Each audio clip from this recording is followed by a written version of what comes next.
Hi, ഞാൻ ലക്ഷ്മി കൃഷ്ണൻ, ഒരു skin care and hair care enthusiast ആണ്. ഇന്ന് നമ്മൾ സംസാരിക്കാൻ പോകുന്നത് മെലാസ്മയെ പറ്റിയിട്ടാണ്, അതായത് കരിമാങ്കല്യം. അതിന് മുന്നേ ആദ്യമായിട്ടാണ് കാണുന്നെങ്കിൽ ചാനൽ സബ്സ്ക്രൈബ് ചെയ്യാൻ കണ്ടിട്ടും സബ്സ്ക്രൈബ് ചെയ്യാത്ത ആൾക്കാരുടെ ഈ സബ്സ്ക്രൈബ് ചെയ്തതിനെ പറ്റി ഒന്ന് ആലോചിക്കുക. അപ്പൊ നമുക്ക് വീഡിയോയിലോട്ട് കിടക്കാം. എന്താണ് മെലാസ്മ അല്ലെങ്കിൽ കരിമാങ്കല്യം എന്ന് വെച്ചാൽ ഒരു ബ്രൗണിഷ് അതല്ലെങ്കിൽ ഒരു ഗ്രേയിഷ് കളർ അപ്പിയറൻസ് ഒന്നിൽ നമ്മുടെ ചീക്കിന്റെ രണ്ട് ഭാഗത്ത് അല്ലെങ്കിൽ നോസിൽ അതല്ലെങ്കിൽ ഫോർഹെഡ്സില് അപ്പർ ലിപ്പിന്റെ അപ്പർ ഭാഗത്ത് ചിന്നില് അതല്ലെങ്കിൽ ഫ്രിക്കിൾ ലൈക്ക് സ്മോൾ സ്പോട്ട് ഒക്കെ ആയിട്ട് കാണപ്പെടുന്ന ഒരു സാധനത്തിനാണ് നമ്മൾ മെലാസ്മ എന്ന് പറയുന്നത്. ഇത് സ്ത്രീകൾക്കാണ് ഏറ്റവും കൂടുതൽ കാണുന്നത്, പുരുഷന്മാരെക്കാൾ. പിന്നെ സ്ത്രീകൾക്ക് ഇത് ഏറ്റവും കൂടുതൽ വരുന്ന ടൈം ഏതൊക്കെയാന്ന് വെച്ചാൽ നമ്മളൊരു എന്താ പറയുക, നമ്മൾ മിഡ് 30s കഴിഞ്ഞ് 40s കഴിഞ്ഞിട്ട് നമ്മൾ മെനോപാസിലേക്ക് എത്തുന്ന സമയത്ത് നമ്മുടെ ഹോർമോണൽ ചേഞ്ചസിന്റെ ടൈമിൽ, പിന്നെ നമ്മൾ 20s-ലും 30s-ലും ഒക്കെ വരുന്നപ്പെടുന്ന വെച്ചാൽ നമ്മൾ പ്രഗ്നൻസിയുടെ സമയത്ത് നമുക്കൊരു ഫേസിൽ കറുപ്പ് വരും, പ്രഗ്നൻസി മാസ്ക് എന്ന് പറയും. ഇതും ഒരു രീതിയിൽ മെലാസ്മ തന്നെയാണ്. അതല്ല നിങ്ങൾ ഓവറായിട്ട് അതല്ലെങ്കിൽ നിങ്ങൾ റെഗുലർ ആയിട്ടൊക്കെ ഓറൽ കോൺട്രാസെപ്റ്റീവ്സ് ഒക്കെ എടുക്കുന്നുണ്ടെങ്കിലും നിങ്ങൾക്ക് മെലാസ്മ വരാനുള്ള ചാൻസ് കൂടുതലാണ്. പക്ഷെ സ്ത്രീകൾക്ക് ഇങ്ങനെ ഒരുപാട് റീസൺസിൽ വരുന്നുണ്ടെങ്കിലും ആണുങ്ങൾക്ക് മെലാസ്മ വരുന്നതിൽ കുറവൊന്നുമില്ല, സ്ത്രീകളെക്കാളും കുറവാണ്. പക്ഷെ സ്റ്റിൽ ആണുങ്ങൾക്ക് മെലാസ്മ വരുന്നത് കാണപ്പെടുന്നുണ്ട്, പ്രത്യേകിച്ച് ഇപ്പോഴത്തെ അന്തരീക്ഷത്തിൽ. എന്തുകൊണ്ടാണ് മെലാസ്മ അതല്ലെങ്കിൽ കരിമാങ്കല്യം വരുന്നതെന്ന് വെച്ചാൽ അതിൽ ഒരുപാട് ഫാക്ടേഴ്സ് ഉണ്ട്. ഒന്നെന്ന് വെച്ചാൽ ഏറ്റവും ഇമ്പോർട്ടന്റ് ആയിട്ടുള്ളത് ഹോർമോൺ റിലേറ്റഡ് തന്നെയാണ്. അതുകൊണ്ടാണ് സ്ത്രീകൾക്ക് മെലാസ്മ കൂടുതലായിട്ട് കാണപ്പെടുന്നത്. രണ്ടാമത്തെ റീസൺ എന്ന് വെച്ചാൽ സ്ട്രെസ് ആണ്. മൂന്നാമത്തെ ഏറ്റവും ഇമ്പോർട്ടന്റ് ആയിട്ടുള്ള റീസൺ എന്ന് വെച്ചാൽ നമ്മുടെ സൺ തന്നെയാണ്. സൂര്യന്റെ ആ ഒരു സൺ ഡാമേജസ് കാരണം നമുക്ക് മെലാസ്മ വരാനുള്ള ചാൻസ് കൂടുതലാണ്. നാലാമത്തെ റീസൺ എന്ന് വെച്ചാൽ നമ്മൾ അടുക്കളയിലൊക്കെ നിൽക്കുമ്പോൾ ആ ഒരു ചൂട് വരത്തില്ലേ, അത് കാരണം നമുക്ക് മെലാസ്മ വരാനുള്ള ചാൻസ് കൂടുതലാണ്. അഞ്ചെന്ന് വെച്ചാൽ ഇപ്പൊ നിങ്ങൾക്ക് ഹെറിഡിറ്ററി ആയിട്ട്, അതായത് നിങ്ങളുടെ അച്ഛനോ അമ്മയ്ക്കോ ആർക്കെങ്കിലും പാരമ്പര്യമായിട്ട് അങ്ങനെ ഒരു കറുപ്പ് മുഖത്ത് വരുന്നുണ്ടെങ്കിൽ അത് കാരണവും നമുക്ക് മെലാസ്മ വരാം. സ്ട്രെസ് എന്നൊക്കെ വെച്ചാൽ എന്താണെന്ന് വെച്ചാൽ ഒരു റീസൺ സ്റ്റിമുലേറ്റ് ചെയ്യുന്നതാണ് നമ്മൾ സ്ട്രെസ് എന്ന് പറയുന്നത്. നോർമൽ സ്ട്രെസ് മാത്രമല്ല, ഫിസിക്കൽ മെന്റൽ ഏത് സ്ട്രെസ്സിലൂടെ വേണമെങ്കിൽ നമുക്ക് മെലാസ്മ വരാം. ഹീറ്റ് എന്ന് പറയുന്ന ഒരു ടൈം ഫിസിക്കൽ സ്ട്രെസ് ആയതുകൊണ്ടാണ് അത് കാരണം നമുക്ക് മെലാസ്മ വരുന്നത്. അതല്ലാണ്ട് നമുക്ക് എന്തെങ്കിലും ആങ്സൈറ്റി അല്ലെങ്കിൽ നമുക്ക് വേറെ എന്തെങ്കിലുമൊക്കെ മെന്റലി നമുക്ക് സ്ട്രെസ് വരുന്നുണ്ടെങ്കിലും അത് കാരണം നമ്മുടെ ബോഡിയിൽ ഉണ്ടാകുന്ന ചേഞ്ചസ് കാരണം നമുക്ക് മെലാസ്മ വരാനുള്ള ചാൻസ് കൂടുതലാണ്. ഇനി എങ്ങനെ മെലാസ്മ ഉണ്ടാവുന്നു എന്ന് വെച്ചാൽ നമ്മുടെ സ്കിന്നിന് അല്ലെങ്കിൽ നമ്മുടെ ഹെയറിനൊക്കെ കളർ തരുന്ന മെലാനോസൈറ്റ്സ് എന്ന് പറയുന്നത് സെല്ലുകളാണ്. ഈ സെല്ലിൽ നിന്നാണ് മെലാനിൻ എന്ന് പറയുന്ന സാധനം പ്രൊഡ്യൂസ് ചെയ്യുന്നത്. അപ്പൊ ഈ മെലാനോസൈറ്റ്സിന് ചില സന്ദർഭങ്ങൾ, ഹോർമോൺ ചേഞ്ചസിന്റെ സമയത്ത്, സൺ ഡാമേജിന്റെ സമയത്ത്, സ്ട്രെസ്സിന്റെ സമയത്ത്, അതല്ലെങ്കിൽ മെഡിക്കേഷൻ, പ്രഗ്നൻസി എന്തോ ആയിക്കോട്ടെ, എന്തെങ്കിലും ഒരു സമയത്ത് നമുക്ക് സിഗ്നൽ തരും മെലാനോസൈറ്റ്സ്. ഇങ്ങനെ അവിടെ നിങ്ങൾക്ക് മെലാനിൻ പ്രൊഡക്ഷൻ കുറവാണ്, അപ്പൊ നിങ്ങളൊന്ന് കുറച്ച് പ്രൊഡ്യൂസ് ചെയ്യണം. ട്രിഗറിംഗ് ഫാക്ടർ ഏത് വേണമെങ്കിലും ആവാം. അപ്പൊ ആ ട്രിഗറിംഗ് ഫാക്ടർ കാരണം മെലാനോസൈറ്റ്സ് ഓവറായിട്ട് മെലാനിൻ പ്രൊഡ്യൂസ് ചെയ്യാനായിട്ട് തുടങ്ങും. ഈ മെലാനിൻ നമ്മുടെ സ്കിന്നിന്റെ സർഫസിലോട്ട് എത്തിയിട്ട് അവിടെ ഈ ഒരു കളർ ഡിപ്പോസിറ്റ് ചെയ്യുന്നത് കാരണമാണ് നമുക്ക് മെലാസ്മ വരുന്നത്. ഞാൻ എന്തുകൊണ്ട് മെലാസ്മ വരുന്നു എന്നൊക്കെ ഡീറ്റെയിൽ ആയിട്ട് പറയുന്നത് എന്തെന്ന് വെച്ചാൽ, ചില സമയങ്ങളിൽ നമ്മൾ ക്രീമുകൾ കൊണ്ട് മാത്രം നമുക്ക് മെലാസ്മ മാറ്റിയെടുക്കാനായിട്ട് പറ്റത്തില്ല. നമ്മൾ എന്തുകൊണ്ടാണോ നമുക്ക് മെലാസ്മ വന്നത് അത് മാറ്റി വെക്കുകയും ചെയ്യണം.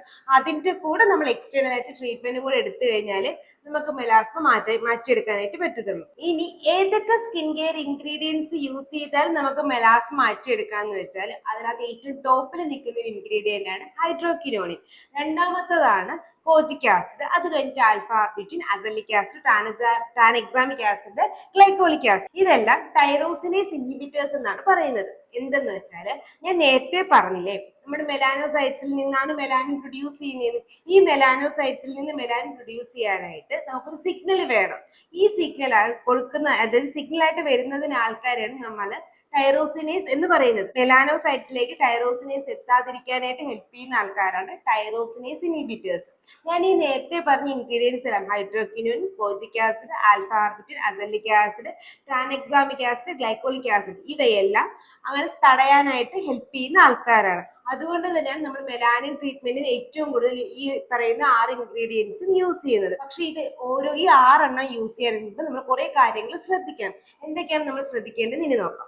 മെലാസ്മ അഥവാ കരിമാങ്കല്യം വരുമ്പോൾ നമ്മൾ ഇപ്പൊ അത് വന്നിട്ട് ഡോക്ടറിന്റെ അടുത്ത് നിങ്ങളോ അല്ലെങ്കിൽ നിങ്ങൾക്ക് അറിയാവുന്ന ആരെങ്കിലും പോയിട്ടുണ്ടെങ്കിൽ അവർ യൂസ് ചെയ്യുന്ന ക്രീമുകളിൽ ഏറ്റവും ഇമ്പോർട്ടന്റ് ആയിട്ടൊരു ഇൻഗ്രീഡിയന്റ് ആണ് ഹൈഡ്രോക്വിനോൺ. സത്യമാണ്, നമുക്ക് ഹൈപ്പർ പിഗ്മെന്റേഷൻ അല്ലെങ്കിൽ മെലാസ്മ പോലെയുള്ള ഹൈപ്പർ പിഗ്മെന്റേഷൻ, നമ്മുടെ ബേൺ കഴിഞ്ഞിട്ടുണ്ടാകുന്ന ഹൈപ്പർ പിഗ്മെന്റേഷൻ ഒക്കെ മാറ്റാനായിട്ട് ഏറ്റവും നല്ല ഇൻഗ്രീഡിയന്റ് ആണ് ഹൈഡ്രോക്വിനോൺ. പക്ഷേ അത് എപ്പോഴും ഡോക്ടറുടെ പ്രിസ്ക്രിപ്ഷനോട് കൂടി മാത്രം യൂസ് ചെയ്യേണ്ട ഒരു ഇൻഗ്രീഡിയന്റ് ആണ്. വെളുക്കാൻ വേണ്ടിയിട്ട്, കുരുവിന്റെ പാട് മാറാൻ വേണ്ടിയിട്ട്, മെലാസ്മ മാറാനൊക്കെ വേണ്ടിയിട്ട് വിത്തൗട്ട് പ്രിസ്ക്രിപ്ഷൻ നമ്മുടെ ഫാർമസിയിൽ ആൾക്കാർ വാങ്ങിക്കുന്ന ഒരു ഇൻഗ്രീഡിയന്റും ഹൈഡ്രോക്വിനോൺ ആണ്. ഗൈഡൻസിന്റെ അണ്ടറിൽ അല്ലാണ്ട് നമ്മൾ ഹൈഡ്രോക്വിനോൺ യൂസ് ചെയ്താൽ നമ്മുടെ സ്കിന്നിനെ അത് ബാഡ് ആയിട്ട് എഫക്ട് ചെയ്യും. എങ്ങനെയാന്ന് വെച്ചാൽ ഹൈഡ്രോക്വിനോൺ യൂസ് ചെയ്യുന്ന ഒരു പ്രോപ്പർ ആയിട്ട് ഒരു വേ ഉണ്ട്. നമ്മൾ ഒരു കറക്റ്റ് ഷെഡ്യൂൾ ഉണ്ട് അത് യൂസ് ചെയ്യാൻ. 6 ആഴ്ച യൂസ് ചെയ്യാൻ പാടുള്ളൂ. സ്റ്റാർട്ട് ചെയ്യുമ്പോൾ നമുക്ക് ഡയറക്ട്ലി ഡെയിലി സ്റ്റാർട്ട് ചെയ്യാൻ പറ്റില്ല. നിർത്തുമ്പോൾ നമുക്ക് ഡയറക്ട്ലി ഒറ്റ പോയിന്റിൽ നമുക്ക് നിർത്താൻ പറ്റില്ല. അങ്ങനെ ഒരുപാട് ഫാക്ടേഴ്സ് ഹൈഡ്രോക്വിനോൺ യൂസ് ചെയ്യുമ്പോഴത്തേക്കുണ്ട്. അപ്പൊ നമ്മൾ മെഡിക്കേഷൻ നമുക്ക് അറിഞ്ഞുകൂടാതെ നമ്മൾ വാങ്ങി യൂസ് ചെയ്യുകയോ അല്ലെങ്കിൽ ഇന്റർനെറ്റിൽ കണ്ടിട്ട് ഹൈഡ്രോക്വിനോൺ യൂസ് ചെയ്യുകയോ ചെയ്യുമ്പോഴത്തേക്ക് നമുക്കത് പറ്റില്ല. ഒന്നാമത്തെ റീസൺ എന്ന് വെച്ചാൽ നമ്മുടെ സ്കിന്നിന്റെ തിക്നെസ്സിന് വേരി ചെയ്യും അതിന്റെ ഡോസേജ്, എത്ര നാൾ യൂസ് ചെയ്യണം, എങ്ങനെ യൂസ് ചെയ്യണം എന്നുള്ളത്.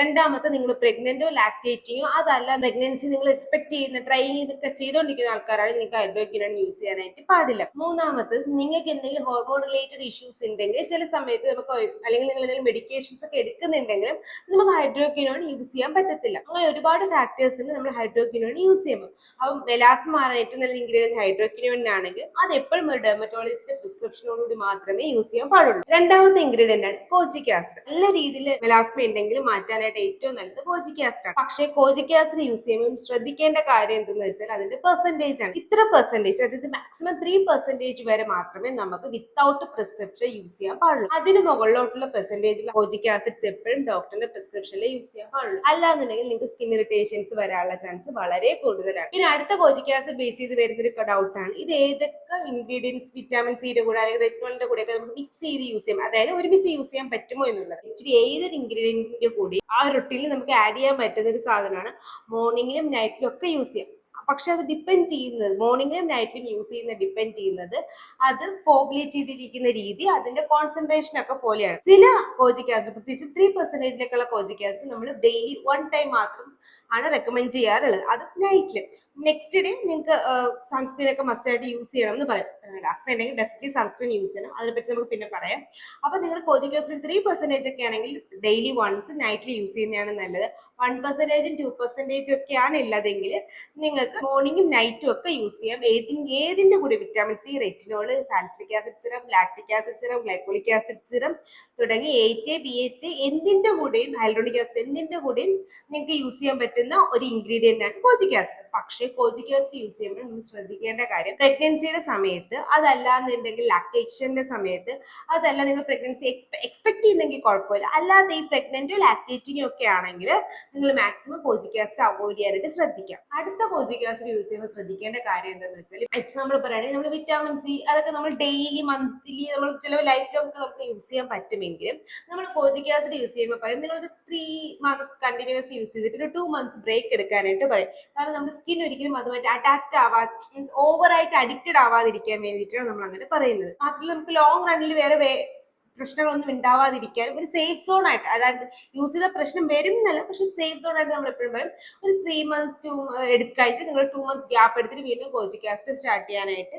പറയും. ആ കാര്യങ്ങളൊന്നും ശ്രദ്ധിക്കുന്നത് വളരെ നല്ലതാണ്. പിന്നെ അടുത്തെന്ന് വെച്ചാൽ കോജിക് ആസിഡ് നമുക്ക് ഓൾറെഡി ഉള്ള പിഗ്മെന്റേഷൻ മാറ്റുമെന്നല്ലാണ്ട് നമ്മുടെ നാച്ചുറൽ സ്കിൻ കളർ ഒരിക്കലും മാറ്റാൻ പോകുന്നില്ല. കാരണം അത് ഡിപ്പെൻഡ് ചെയ്യുന്നത് നമ്മുടെ നാച്ചുറൽ ആയിട്ടുള്ള സ്കിൻ കളർ നമ്മൾ സ്കിൻ കെയർ ഇൻഗ്രീഡിയന്റ് വെച്ചിട്ട് മാറ്റുന്നതെന്ന് വെച്ചാൽ ആർട്ടിഫിഷ്യൽ ആയിട്ട് ചെയ്യുന്നതാണ്.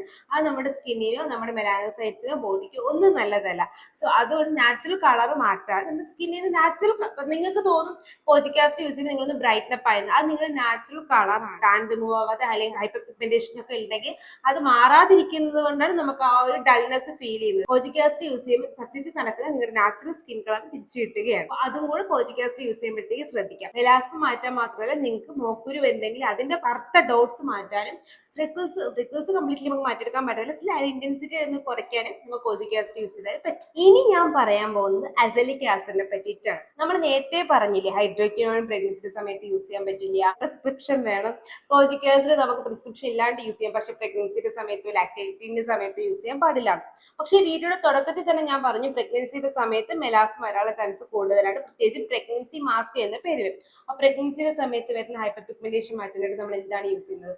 Azelaic acid. പ്രഗ്നൻസിയുടെ സമയത്ത് മാത്രമല്ല, ഞാൻ മനസ്സിലാക്കിയെടുത്തോളം നമ്മുടെ ഇന്ത്യൻ സ്കിന്നില് ഏറ്റവും പെട്ടെന്ന് ഹൈപ്പർ പിഗ്മെന്റേഷൻ മാറ്റാനായിട്ട് ഹെൽപ്പ് ചെയ്തൊരു ഇൻഗ്രീഡിയന്റ് അസലിക് ആസിഡ് ആണ്. കോജിക് ആസിഡ് എന്തുകൊണ്ട് മാർക്കറ്റിംഗ് വരുന്നു എന്ന് വെച്ചാൽ നമ്മൾ വെസ്റ്റേണൈസ് ആവുന്നതുകൊണ്ട് തന്നെയാണ് വെസ്റ്റേൺ കൺട്രീസിൽ ഏറ്റവും കൂടുതൽ ഹൈപ്പ് കിട്ടുന്ന ഒരു സാധനമാണ് കോജിക് ആസിഡ്. സോ നമ്മുടെ സ്കിന്നിൽ റിസർച്ച് ചെയ്യാതെ അവരുടെ സ്ഥലത്ത് ആ ഇൻഗ്രീഡിയന്റ് നല്ല രീതിയിൽ വർക്ക് ചെയ്യുന്നുണ്ട്, നമ്മളും എടുക്കുന്നു, നമുക്കും വർക്ക് ചെയ്യുന്നു.